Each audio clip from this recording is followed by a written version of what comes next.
Hey, what's up guys? Today I'll show you a post-apocalyptic action film, Waterworld. Spoiler ahead, watch out and take care. In the year 2500, due to global climate change on Earth, the polar ice caps start to melt down, resulting in the rising of sea levels and submerging of all the continents, together with a highly evolved human civilization. After the catastrophe, the remaining human survivors have to crowd on some floating man-made facilities and struggle to continue their dying civilization, which has retreated to the primitive stage. Forgetting long since what the land looks like though, people believe that there's a mythological dry land above water, somewhere in the endless ocean, and thus keep searching the way to the lost land. The mariner Kevin lives alone, far away from the human community, and survives the harsh environment at the vast sea, by purifying his urine into fresh water during the drought days, for himself and the lemon tree as well. Besides his survival skills, Kevin is also good at fighting, tends to show no tolerance to those who try to approach his property for damage and robbery. Someday, he stops a thief who tries to steal his lemons, and leaves the thief behind to the coming barbarous smokers, a gang of pirates in the ocean world. Later that day, Kevin arrives at an artificial floating island, attempting to trade for some supplies. The residents inside, who refuse to let him in at the beginning, open the gate for Kevin, after noticing that he gets a big jar of dirt, the most valuable currency in the water world. Inside the island, Kevin is soon surrounded by curious people, who are astonished by such a large amount of dirt he possesses, and wonder how he can get that. After the negotiation, Kevin sells the soil for some fresh water and a tomato plant.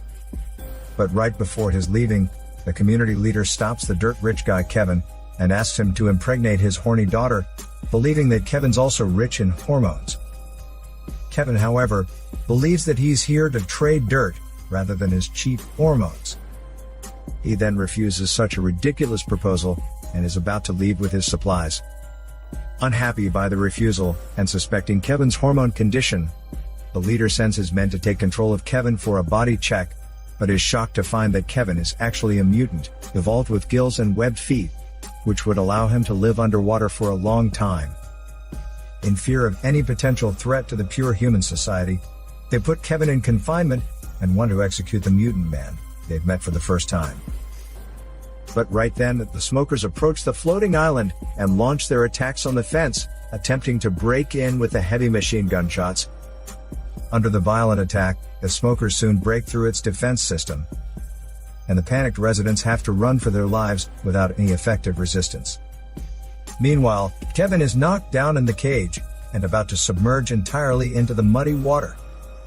Fortunately, a girl Hera comes to rescue him timely, in exchange for Kevin to help her and her daughter escape the island. After release from the cage, Kevin takes his boat, and rushes out with the two, while doing his best to avoid the deadly gunfires.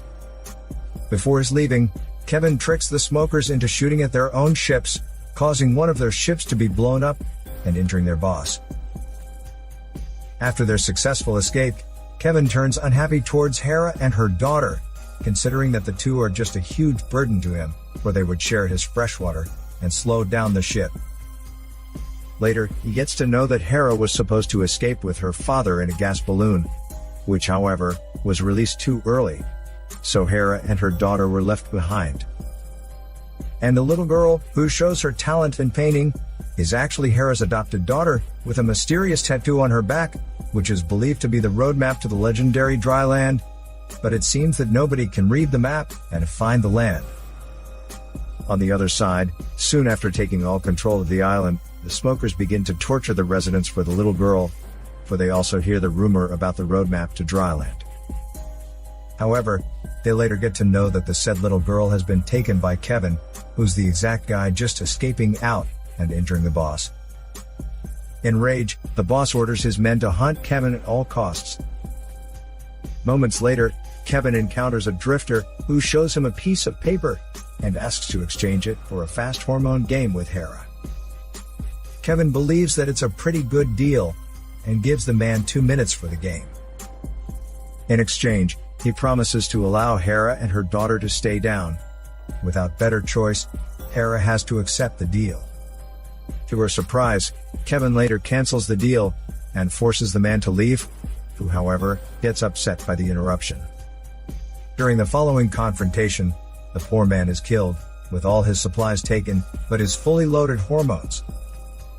In the next few days, however, as their relationship grows in a joint effort to find their food supplies, Kevin changes his negative attitudes towards the two, and turns to accept them on his boat. Later, they visit a food exchange station, which has already been taken control of by the smokers. But fortunately, Kevin notices something weird before boarding the station, so he rushes away by use of the wind power, but gets shot on his back. Knowing that the smokers keep chasing them for the mysterious roadmap, and that Hera is still obsessed with the so-called dry land, Kevin decides to show Hera what happened to the actual land. He then provides her with a diving bell, and dives with her underwater, taking her all the way to the ocean floor, and showing her the remains of a submerged human city, made of cement and concrete, where he collects the dirt. Hera is shocked by the submerged land and human city, while Kevin believes that human civilization has all been destroyed, and there's no dry land at all in such a water world. However, when they surface to their boat, they only find that they've been surrounded by the smokers, who come to search for the little girl. During the chaos, Kevin takes the chance to dive underwater with Hera to avoid the attack, and helps Hera breathe, making them stay long enough to prevent the capture. However, by the time they come out from the underwater, they only find that the boat is burned to pieces by the smokers. And what's worse, the little girl has been taken away. While drifting on the sea, and not knowing what to do next, Kevin and Hera are luckily saved by the coming gas balloon, which later brings them to a small ship inhabited by the survivors. Being saved though, Kevin insists on risking his life to rescue the little girl out, who's taken to the smokers' camp. While the smokers are busy studying on the tattoo on her back, hoping to find the location of dry land, but to no success. Not long after that, he traces down and comes to the smokers' floating camp, which is powered by man labor. Kevin manages to board the deck, and threatens to blow up the iron camp. The boss, however, refuses to release the little girl, for he believes that Kevin would kill himself, and doesn't dare to do that. Without any hesitation, Kevin drops a flare into the oil tank, and sets off a huge blast immediately, causing the whole camp to catch fire, and start to sink. The boss tries to escape the danger in a jet, taking the little girl with him. Kevin soon locates the boss, and drags him down before he can take off from the ground. With the little girl rescued, Kevin manages to board the balloon via the rope, and kicks off the coming boss into the water, who later gets killed by the ship explosion. Sometime later, the old man identifies the coordinates tattooed on the girl's back. Following the map, they cover a long journey, before finally reaching their dream dry land, the top of Mount Everest.